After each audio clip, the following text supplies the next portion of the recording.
very much everyone for attending our pre-match press conference for our game against Liverpool in South Carolina tomorrow. And we have some South Carolina and other US press online to ask some questions. We'll start with Elisha, please. Hey, Coach. Hello. Just wanted to ask about how you strike a balance between playing, bench players, role players, and getting them valuable experience in a setting like this, while also recognizing that in this tour in America, they're really showcase games and being able to give people that are coming to this game a good view of your star players. Yes, it's always about finding the right balance in this. We have to prepare the season, but we also we understand that we have to give a performance and that we present our club and that we present Premier League football here. So to find the right balance in this. James Rhodes. Yes, hi, Erik. Hi. Well, I wanted to ask you, do you think that Joshua Zirkzee will be ready next week, or is it possible that Jadon Sancho could continue in the role you used him in last night for next week? I think we have to assess next week where we are. They are in two very different situations. Jadon is in a pre-season, he's a bit in the tour. And where Joshua had played in the Euros, then had his break, and now started training in this week. So next week we have to assess those, and we will pick a team what's capable to win the Cup of the West, the game against Manchester City. Okay. Beth.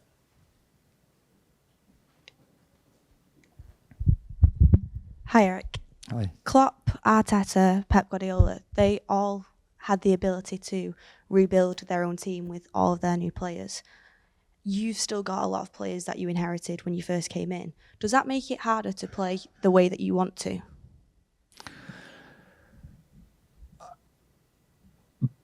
I don't know if that, but it's harder because also players you inherited, they are probably very capable of to play in the game model from the club, and so both is possible. But of course, football evolves very quickly, and we will have high ambitions, and we don't have actually so much patience. We want to go quickly forward, and if there are options who better fits to our game model or to our required levels, then you have to move to those options. But in the same time, you want to develop and give players in the current squad of clubs the opportunity to fit in, and so that they can contribute to the high ambitions we have. And then in terms of transfers as well, are Manchester United currently in a position where we do have to sell players in order to bring players in? And does that make it difficult considering the wages of the players are quite high compared to the clubs that are currently coming in for them? Yeah, that is every club has those limitations. Our FFP rules for every club are there. Also, we have to manage this, and with those rules, we have to manage it as good as possible to construct the best squad possible. You're welcome. Erik, is there a sort of a confirmed date when the likes of Lisandro Martinez and Alejandro will report back to Carrington, or are they already there? Of course, we have a plan, and on every individual when they have to show up, and the plan is now running. Are they will they be next week in England? Alejandro is already tomorrow. Start training. Licha will start on Monday. So from the most, I have it clearly in my mind. But there is a plan underneath for every player, also off season, and we know from every player where they are from fitness-wise, and next week we have to bring everything together. More questions on the game? Hi Erik, there's been interest in Scott McTominay from Fulham. I just wondered what your view on his position is at the club. Someone who's obviously scored important goals for you last season, but at the same time, if you've got to make sales to get more signings in, what do you think of that situation? I'm so pleased with the performance from Scott McTominay, and I'm so pleased to have him in my squad. From type of person, such a huge impact on the team, team performances, team spirit, and of course now we play him more in his advanced position, what suits him obviously much better. He's so important, making goals for our team, and I'm very pleased and to work with him and to have him in my squad. Okay, last two. Just one on Liverpool.